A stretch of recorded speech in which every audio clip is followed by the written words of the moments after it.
Hey, what's up? I'm Monty, and Channel 5 is reporting that November 19th is the official day of discovery of Puerto Rico. I don't know what year they discovered Puerto Rico, but I guess the day was November 19th. So if you know a Puerto Rican, tell them welcome. We're glad to have you. All right, so there you go. Another show. Appreciate you guys. We're back and running Channel 5. Going good, man. Going good. Hope you enjoyed the first couple of shows. We got some more coming as well with some more guests. But today I want to talk about what do I do?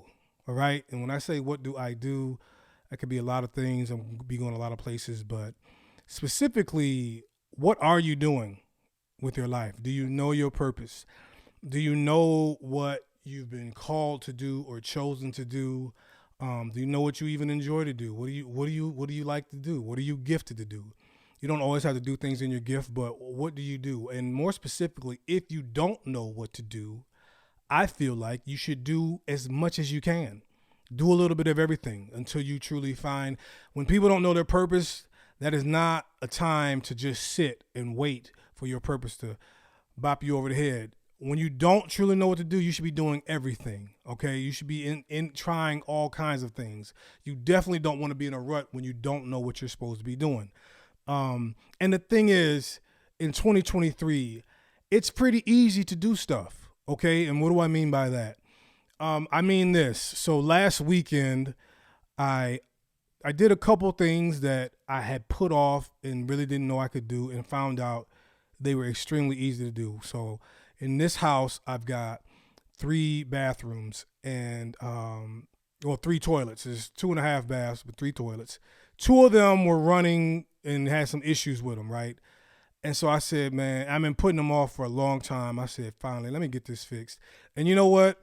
Looking on YouTube, following what the guys did on YouTube to the T, what I strung out for months in one toilet for even long, probably over a year or so, got fixed in a total, combining both toilets, no more than 20 minutes, and it cost me $20. So that's something I could do and I should have done. But what kept me from it was a fear. Because before last weekend, I really couldn't even tell you how toilets work. I just know you flush it, the water goes down, more water comes in. I didn't know the intricacies of it. Even when you take the lid off the toilet, I don't know what I'm looking at. But there's no reason why I couldn't have known what I was looking at. If I just take the time to just research it, what's in a toilet, what are the levers and all that stuff, and the flapper and all that. It's not that hard. But I stay in a state of ignorance and not operating in a state of, understanding because of just fear. Because I felt like I don't want to mess nothing up, worse with the toilets. That's literally what I felt like, which is crazy, because like I said, it was not even a complicated thing. One had one problem with another and they both got fixed like that. And I'm not even like Mr. Handy, but again, with the beauty of the internet, the good thing of the internet, the good thing of YouTube is you can usually find somebody doing just about any kind of household chore, kind of fix it thing. And you can kind of just watch them and do it. Now, there are some complicated things that you might need to call a professional for, but this was not one of them. That same weekend, I was very busy last weekend, y'all. That same weekend, I also fixed my truck. My truck, when I was driving it, this fan was going. I could hear this fan running. And more so when I would stop, the fan would still run for a while. And it happened before, and I did what I did. I went on YouTube, and then it happened again. And the only difference was on YouTube, the thing with fixing cars is it can be very complicated, but some of it is complicated just because to try to get to the part is a little difficult. So when the first time I fixed it, I put in a sensor and it wasn't that bad, but this time I had to change the thermostat out. But again, I watched a couple videos, the piece only cost like $50. I didn't have to go to the dealership, get no $180 diagnostic before they even do anything, no labor costs. The only reason it took me a while is because I was not used to these hose clamps are tricky. That's the thing about it. Once I got the hoses out to kind of make space to get in there, I literally just unscrewed it, put the other one in, and simple. So I'm saying all that to say, for a lot of things, it's not that difficult to try. And there's really even the now again, I didn't want to mess my truck up. I didn't want to mess the toilets up in the house. So there was a little bit of a risk, but these weren't once you kind of diagnose what the problem is, you can kind of assess. Like I didn't need to take the whole toilet out. You know what I'm saying? I didn't need to lift the truck up on jacks and pull the engine out, nothing like that. So that's within my realm. But I wouldn't have known that had I not researched what to do. So what I'm telling somebody is, I sound like that guy from the college commercial. Like you're sitting there, you're not doing anything. You might as well apply to the college. Try stuff. If you truly don't know what your calling is, and even if you do, I know what my calling is, but there's still no reason why I can't expand, my knowledge and my territory. Now I feel like if you got a running toilet, I could probably diagnose it and maybe fix it. You know what I'm saying? If you've got a Chevy Silverado, I think I can change the thermostat for you. I know what I'm going to do. You know what I'm saying? Same thing. Here's my other thing. It's holiday season coming up. Cooking. I'm not a cook or a chef. I am a follower of instructions. That's what I am. Okay. So I've made some things. I got some things I'm about to dazzle my family with come Thanksgiving, right? And they're all going to be like, how'd you do this? Who taught you this? And I'm going to be like, I just looked up the recipe and followed what the nice lady was doing, and I did what they did, and that's it. It's not that hard.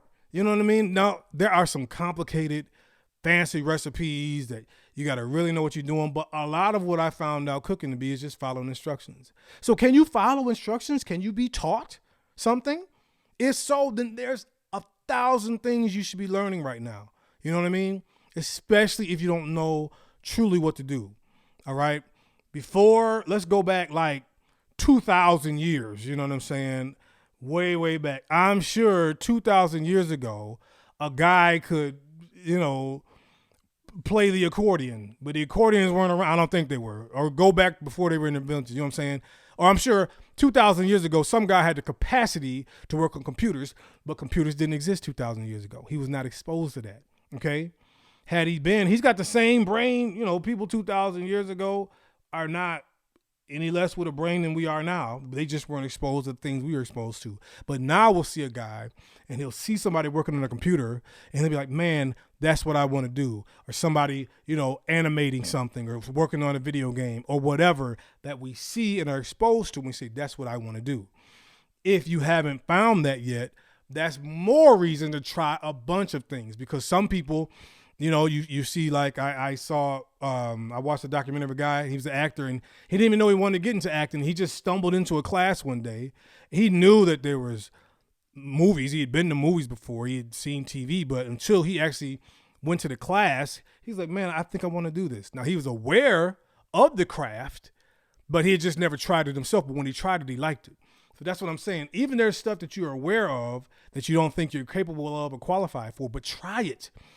Try something and see. Okay. I really like cooking. I do. Again, I'm not saying I want to be a world-class chef, but I enjoy it. I like bacon. You know what I'm saying? I like the finished results. You know what I'm saying? I mean, it's a nice relaxing thing for me. Now, again, I'm not saying I'm a great chef or anything like that, but there are some things that, to me, there's no reason not to try. Now, conversely, because I play music, and that's a little different.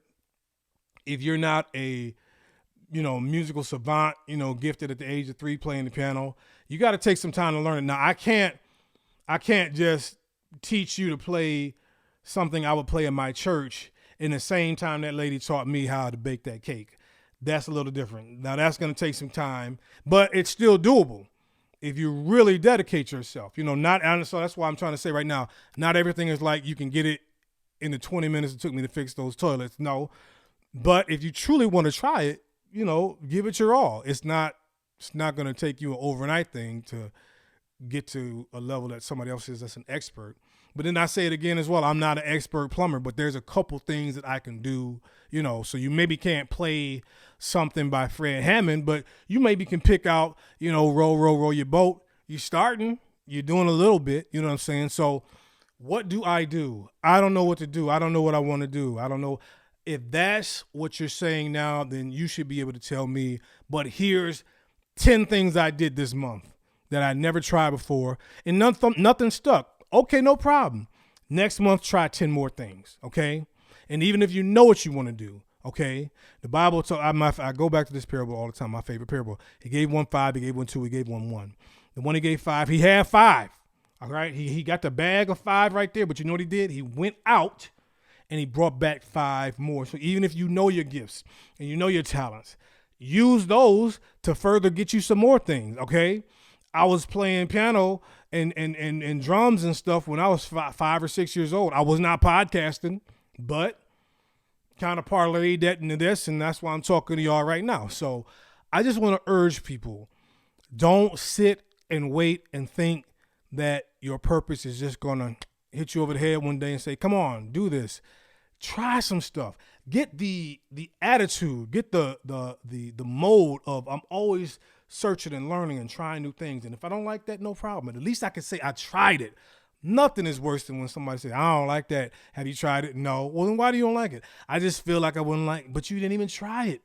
Try and see first. You might stumble into your purpose, or it might be a gateway to your purpose. You see what I'm saying? You doing that might unlock something else, and oh, I actually do like this. I actually do like X, Y, and Z. You know what? You was right, Monty. You're a smart guy. Well, thank you. I appreciate it. Thank you for watching the show. So that's all I want to give you guys today. I just feel like, man, you know what? Last week, I was really upset with myself with those toilets, because this one toilet has been bad for so long, and I don't want to mess with it. I don't know nothing about it. I'll just leave it alone. It's like, you know what, fam? I went to Home Depot. They sold both pieces, one for each toilet together, $20. 20 minutes of time, I could have been, you know what I'm saying? I really felt like, yo, you blew it. You should have been done, fixed that. Like, why didn't you? But I let fear. Do not let fear keep you from trying new things. Do not let fear tell you what you can and can't do if you haven't even tried it yet. I am not good at drawing. I am not good at art, okay? I have tried it. It's not me, and it's okay. You know, whenever I say that, somebody always want to try to throw some paper in my face. Well, draw this. I said I can't draw. Leave it alone. I can't. All right? I've tried it. I appreciate good artwork. I love people that can draw, man. I'm very like, man, I wish I could do that. I can't. Okay, I was never good at art. I can't draw. But at least I can say I tried it. I didn't let fear keep me from it. Okay? And that's what some of y'all are doing, is literally letting fear keep you from even trying it. So what if you fail? Everybody fails, okay? You're going to fail more than you succeed in a lot of things. But once you get that one thing, once you really get that one thing, the other stuff don't matter anyway. You only got to really be good at that one thing to let everything else open up. You see what I'm saying? So keep messing up, keep failing it. But coming to America, where's the spoon for the soup? So that's all I'm going to tell you guys. But come back. We'll have another show for you next week. I hope that encourages somebody. Please get out there and try something you have not tried before, especially if you don't know what you're truly called to do yet. Try everything. Watch that movie with Jim Carrey. I think it was The Yes Man. He just said yes to everything, was trying a whole bunch of stuff. So try that, all right? And come back and let me know how it goes, all right, guys? This is what I want you to do. Please, please, please, you know what to do. Be blessed. Stay sharp.